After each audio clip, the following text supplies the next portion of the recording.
So thank you. Thank you for that nice introduction. My name is Isaac. I am a third-year medical student at King's. I'm currently co-leading a project within King's, which is called qVault. And Dr. Sagoo, which is also one of the co-leads, could not make it here today, but I'll be going through the presentation, explaining about what we've been doing and how, how we're utilizing AI as technology to sustain, to make it more sustainable and to make it more accessible towards our medical student cohorts.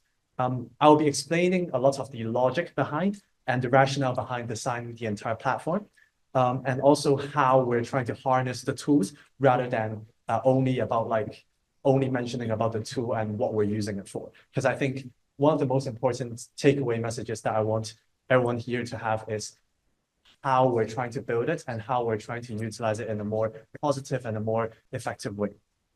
I'll also sidetrack some of the research that we have been doing. And I'll wait for them to pull up my slide before I'll start. Because we've done quite a lot of research in the past, and it's on different tools that we've been working on. And so, great, wonderful. Okay, so I promise to make this presentation as short as I can.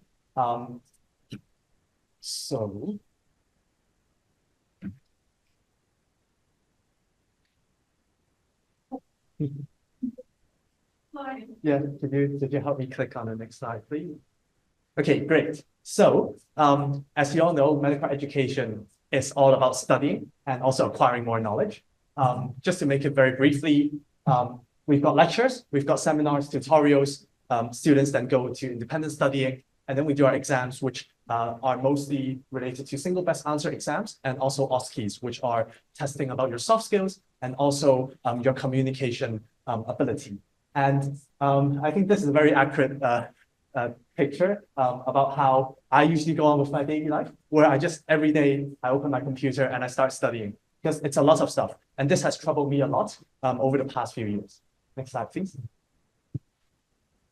And I think it'll be better if I can paint a more macroscopic picture about what's going on in the medical education domain in our world. So there are lots of problems with it. First of all, there's the high cost and paywalls that a lot of online resource platforms force students to pay for it. Our American neighbors get the worst end of the stick. They pay around £200 per year just to get a question bank, which is I think it's too expensive. Also, there's a lack of personalization and overwhelming content, both through lectures or perhaps through online resources that are free. There's barriers to access and also barriers to longitudinal support, given that every time that we create another seminar group or another tutorial, it increases the cost of institutions, and sometimes it's not as cost effective as we want it to be. There's also limited critical thinking development. I think this is a very niche point because what I'm trying to say here is that we could do our exams and we could do a lot of questions, but those are more problem-based learning where we're seeing what we got wrong and then we try to make it we try to memorize the right thing or the right approach. There's not a lot of guidance in terms of how we can approach a patient, and it's usually back to the PBL way that I was mentioning, which makes it limited. Finally, the inequality in educational opportunities, I think, exists in all domains and not just in medical education. Next slide, please. Before I move on to even our initiative, I think a lot of people will always be asking this question. At least for the past 2 years, I've been receiving a lot of emails asking me about that, which is, oh, does your AI or does AI even actually help in these situations? Now, and I totally understand this concern, because first of all, the proliferation of a lot of ChatGPT wrappers online are resulting in a very saturated market with very low quality learning resources. You can go online, find a chatbot, it works, but is it working properly? How can you be sure? Is it reliable? Is it hallucinating? We will never know. Secondly, these sorts of wrappers or these agents are more focused on the satisfaction of the user rather than the actual utility and the efficiency of the products. And I think this is very reasonable, given that usually they're running on a budget and they want to make sure that the people using it are happy, but they lose the focus on whether or not this is actually useful, and from an educator or from a staff's perspective, if it's actually helping our learners to improve. Thirdly, there's also a need for quality control and validation. especially in precision demanding fields such as medical education. If you could click. And also over here are more generic AI problems and challenges, which we all know, including hallucinations, content farms, lack of quality assurance, and technological and implementation hurdles. Next slide, please. So you might be asking, what makes us different? And I think that's a very valid question to ask. So our platform, which is called qVault.ai, we address these challenges by offering a suite of AI-driven personalized learning tools for medical education. Our platform is designed to meet the evolving needs of digital learning and beyond, contributing to a more sustainable and a more equitable education and solving the aforementioned problems. Our main focus is more on research, and so we build with quality at the forefront. We're a group of students and staff collaborating together to work on this project, and we want to try to enhance both the research aspects, but also improving our students' results and also making sure that they are satisfied when they're using our products. Next slide, please. So this is just the website that we have. Currently, it's a website, it's a web SaaS platform where users are able to log in through their browsers or through their phones, and this will allow them to be able to use some of the tools that we've released to them. Next slide, please. So let's go down to the tools that we're having.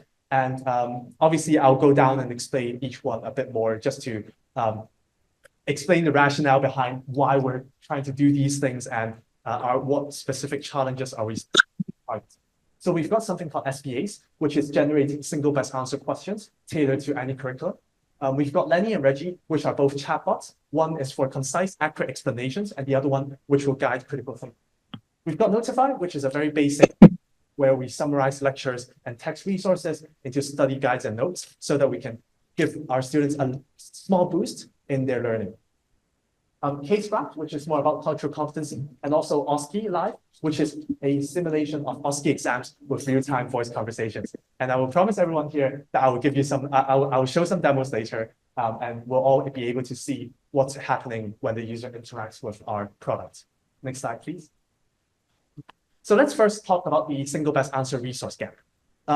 In case you don't know what the single best answer format is, it's essentially a multiple choice question where 5 options could be the answer and they could all be correct, but only one of them is the best answer over there. We want to make it more personalized, and we want to make sure that every student's, when they're accessing this resource, it will be tailored to their curriculum. So what we've created is a mechanism where students and educators can upload their own teaching resources and their personal notes. So this ensures that the question output is purely based on the input information, that everything is in scope and tailored to the course structure. Questions can be preclinical or perhaps even case-based questions, which are more clinical-based and testing about different guidelines and different managing strategies or drugs that require contextual patients. To ensure that we overcome the limitations, we've built a stack of large language models using different techniques, including fine-tuning, prompt chaining, few-shot learning. These are more technical things, and I hope not to bore everyone with it. So next slide, please. So this is just sort of like a mock of what we generate when a user, let's say, uploads a note. We will extract the key points or the concept that we believe the student needs to learn from. And using that, we will be creating a question that will be that follows the gold standard of the UK MLA format, which is the medical licensing assessment. And we'll also provide explanations where users will be able to understand why certain options are less right and which ones are the most important or the best answer over there. Next slide, please.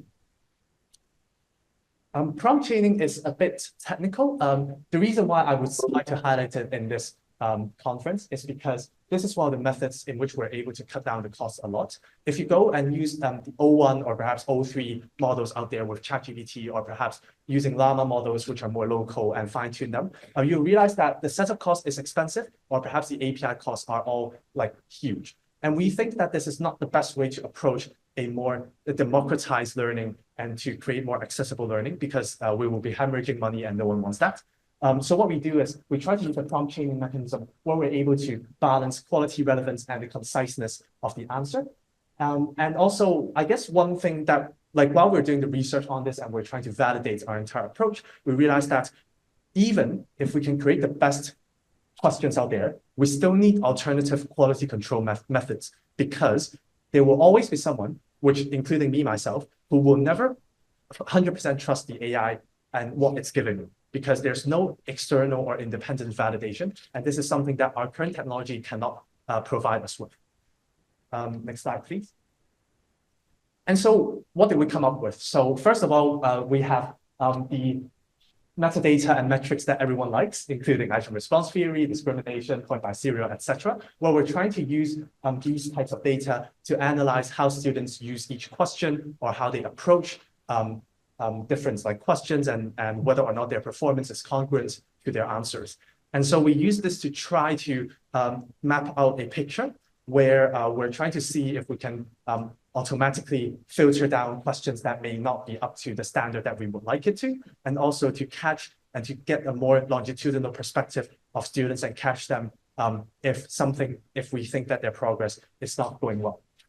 This is still research in progress, and we're currently only focusing on formatives. So this is not a summative tool in which we've implemented in the curriculum yet, but this is something that we're trying to look into, and we think this has a lot of potential because it's bridging the gap between traditional ways of monitoring students and using a more sustainable and longitudinal method. Next slide.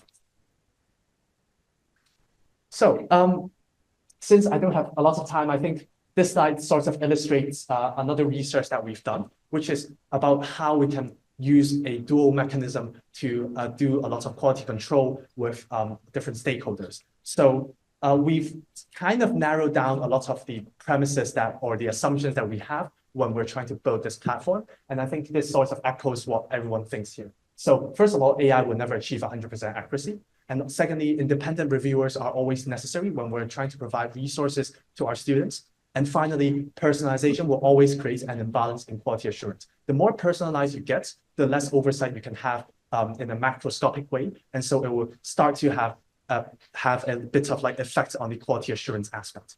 So the research takeaways that we had before was that we need to maximize the human control and to build trust with transparency. We should also focus on more sustainable reviewing mechanisms, including community reviews and expert reviews, and also try to move from content generation to matching, where we're trying to curate parts of the resources, but to make it more personalized to the user. Next slide, please. And so because of this, we hosted the questions that we generated online. And so users are able to look at the questions and what other people's questions have been generated, and to see how many people have been using them, their upvotes, etc. So it's sort of a shared resource right now, and we plan to expand it further so that there will be private resources, there will be shared ones, and there will be something in which everyone will be able to collaborate. Next slide, please.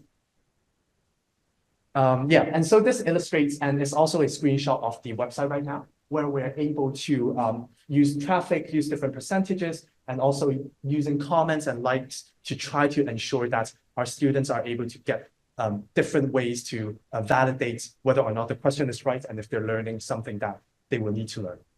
Next slide, please. Okay, so now moving on to other parts of the PowerPoint. Could you please help me play the video? So this is, so now let's move on to chatbots. Chatbots are something that are quite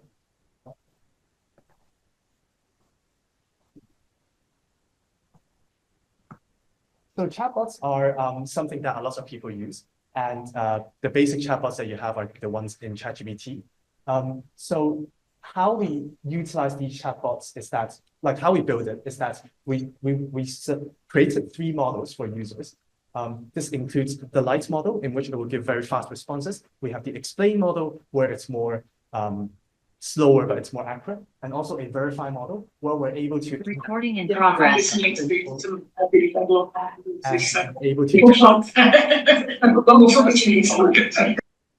and provide feedback, which are 100% adhering to the BNF curriculum. I guess if the videos don't show, I can always show them later if anyone's interested. So let's just move on. Whilst we were building it, we were also asking ourselves, okay, we have created chatbots. It seems to work. Does it really work? And so we did a mixed method study where we investigated how our first-year medical students are using AI chatbots for learning. It's a paper in preparation, and we're planning to publish it next month. when we were able to do a lot of quantitative and qualitative analysis based on the feedback that we received. If we go to the next slide, which I've distilled it into a sort of a summary, which is that students rated AI significantly higher in terms of usability and efficiency. However, there is a very small impact on deeper learning. Students in focus groups and also through our quantitative measures, we were able to see that they don't think that their learning actually improved. They think that they are not pushed to think. And so it might not be the best way to give our students. We also realized that they all believe that AI, most of them believe that AI should be a supplementary tool and not a replacement.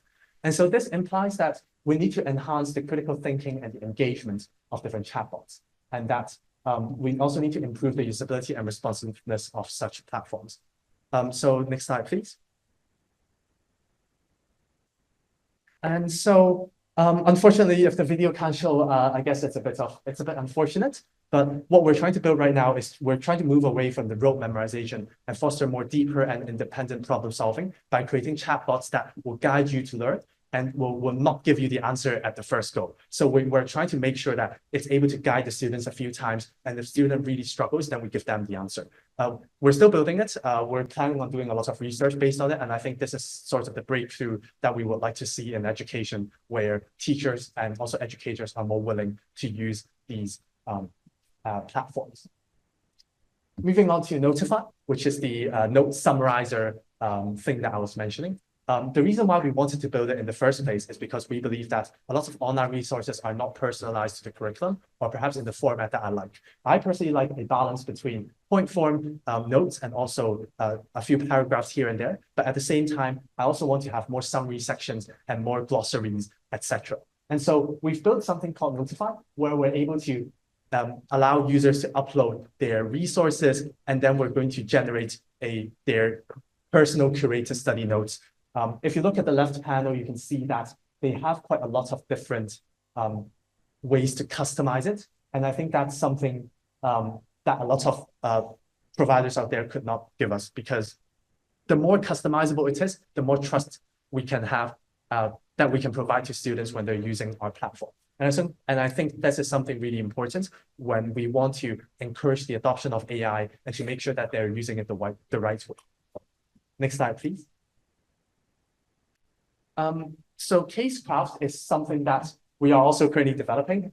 So it is something that we're trying to improve our students' cultural competency with, where we're trying to develop AI-generated case studies to assess cultural competency and ethical reasoning in medical education. A year ago, I was thinking about this and I thought, okay, the technology is not there yet. But then you see character AI, you see a lot of different voice chatbots out there, and you think to yourself, I thought to myself, I was like, okay, this is a time where we can start building things to actually improve someone's cultural competency and to make them aware of their biases when they're doing things. And the reason why I say it this way is because we have a lot of, we're going to automate case creation, and we're also going to create these cases based on very subtle biases and discrimination of certain demographics in our society.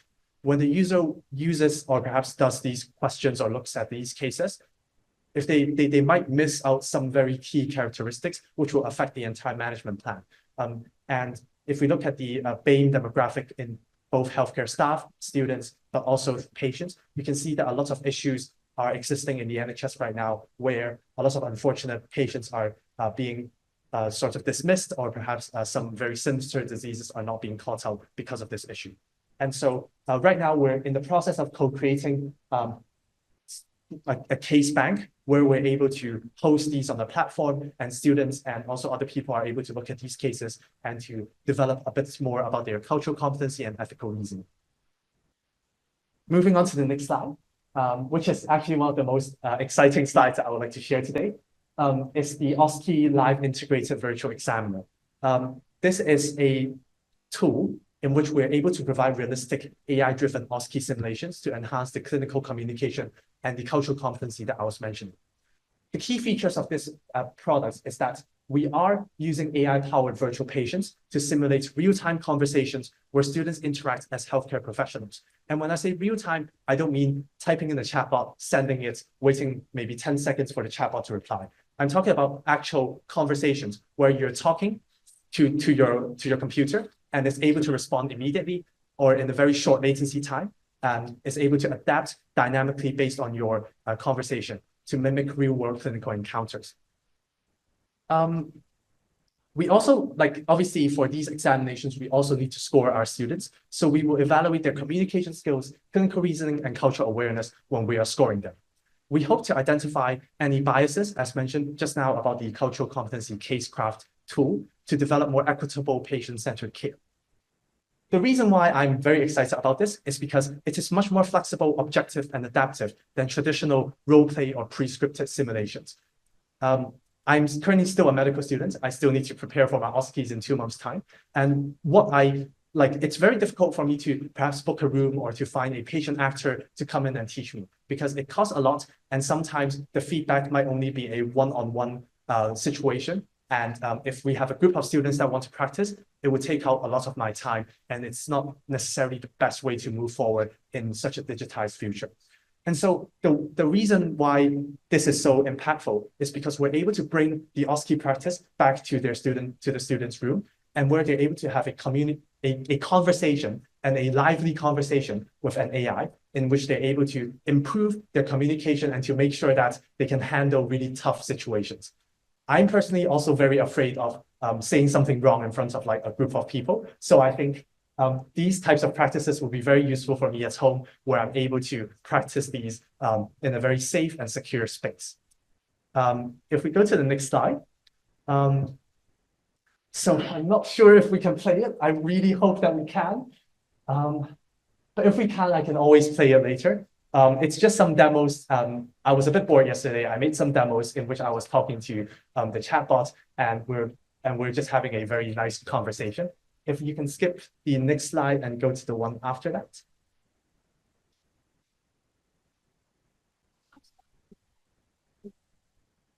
It's okay, it's okay. If you can go to the next slide, please. And the next one.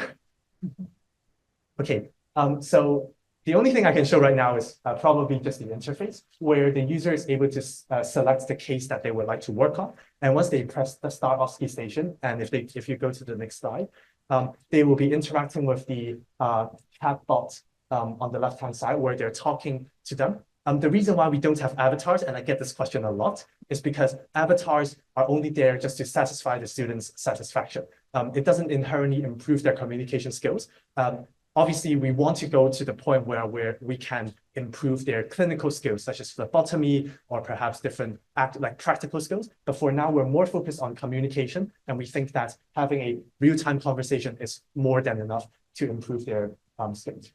And then we're going to basically score that both in an unsupervised approach and also through different Python libraries, such as OpenSmile, where we can assess their empathy, we can assess their intonations, their variations in tone, their filler words, like the amount of filler words that they have per conversation. And so we're trying to do these things to make sure that our users are able to learn as much as possible.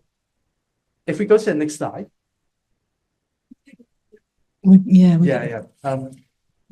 This will be my last slide, I promise. So what's the point of everything? So I think the point to wrap up today's presentation is that the initiative that we're doing right now is to make medical education more inclusive, accessible, and personalized. And we're trying to bridge the gap between AI and real-world learning. Not only in medicine, but we will also, I think we need to empower students and educators with high-quality research-backed AI tools. And we need to sustain this change by adapting to evolving educational needs and also AI technology. And so I hope that if you forget everything that I've mentioned just now, and you only remember the last thing that I say right now is that I think that AI technology is something that we need to harness as soon as possible. It will come sooner or later, and it will take over parts of the curriculum and also the higher education industry. And so we will need to think about the best way to harness it and the best way to adapt it so that we're able to provide the maximum quality and the maximum quality to our students. So that's the end of my presentation. Thank you.